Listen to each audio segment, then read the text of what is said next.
Khajuraho Lok Sabha seat को लेकर कांग्रेस प्रदेश अध्यक्ष जीतू पटवारी ने भाजपा पर लगाए गंभीर आरोप। उन्होंने कहा कि खजुराहो लोकसभा चुनाव में भाजपा के इशारे पर इंडिया गठबंधन के प्रत्याशी का नामांकन रद्द करने के बाद अब अन्य प्रत्याशियों को अपना नामांकन वापस लेने हेतु डराया धमकाया जा रहा है।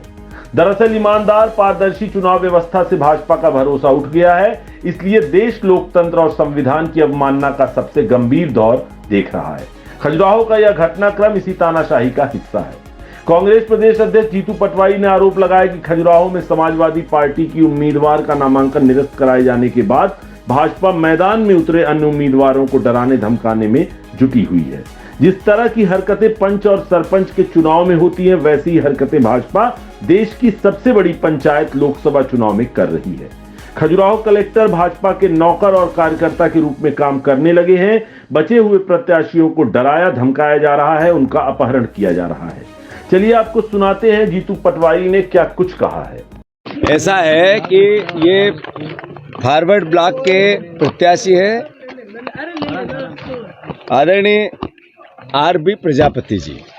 ये मेरे से मिलने आए थे। इन्होंने कहा कि मुझे अलग अलग तरीके से कुछ बातें मैं पब्लिक डोमेन में ला सकता हूँ, कुछ बातें नहीं ला सकता हूँ, पर मेरे पे दबाव है कि फॉर्म में निकाल लूँ। मैंने इसकी शिकायत निर्वाचन आयोग, नेशनल निर्वाचन, राज्य निर्वाचन आयोग को की है। उसकी कॉपी भी मुझे दी है। ये कॉपी आप सब देख लें।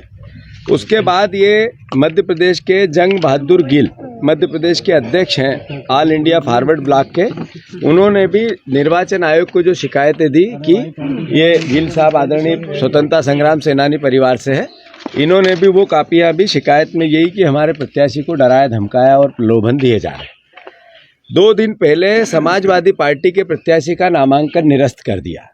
जो लोग ये कहते हैं अब की बार 400 पार, मतलब उनकी नीति और नीयत समझ में आ रही है कि किस जो सरपंच के चुनाव में हरकतें होती है, जो पंच के चुनाव में हरकतें होती है, जो छोटापन होता है, जो राजनीतिक मर्यादाएं तार तार की जाती है, वो अब देश के सबसे बड़ी पंचायत लोकसभा के चुनाव में करने लगे।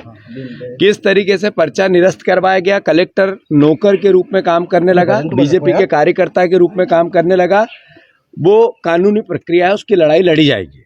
पर जो बचे हुए प्रत्याशी हैं उनको डराया धमकाया जाएगा। अभी मुझे बातचीत में ये बात पता लगी कि जितने और प्रत्याशी हैं उनको सबको किसी का अपहरण कर लिया गया है, किसी को भूमिगत कर दिया गया है।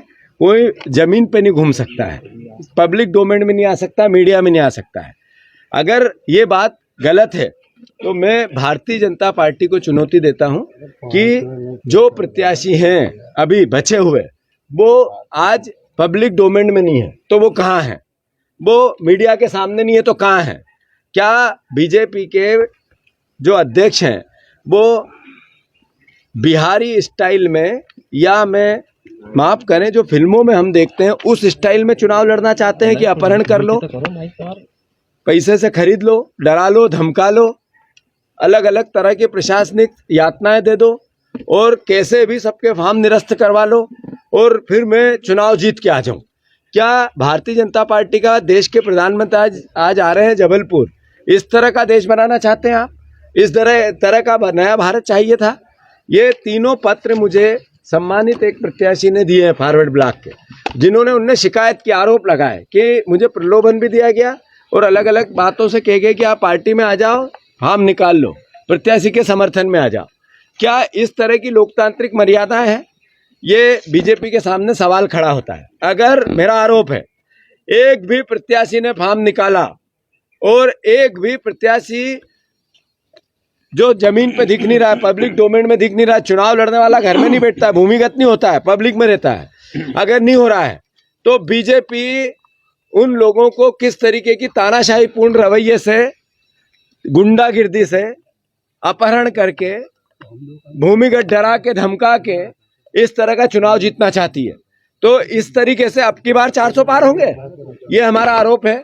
और मैं प्रशासन से, खासकर निर्वाचन आयोग से मांग करता हूं कि प्रत्याशियों को सुरक्षा दी जाए, खासकर खजुराहो के जितने प्रत्याशी बचे हैं उनको सुरक्षा दी जाए और उनको जो उनके साथ एक तरह से तानाशाही पूर्ण रवैया अपनाया जा रहा है उसकी उनकी रक्षा की जाए।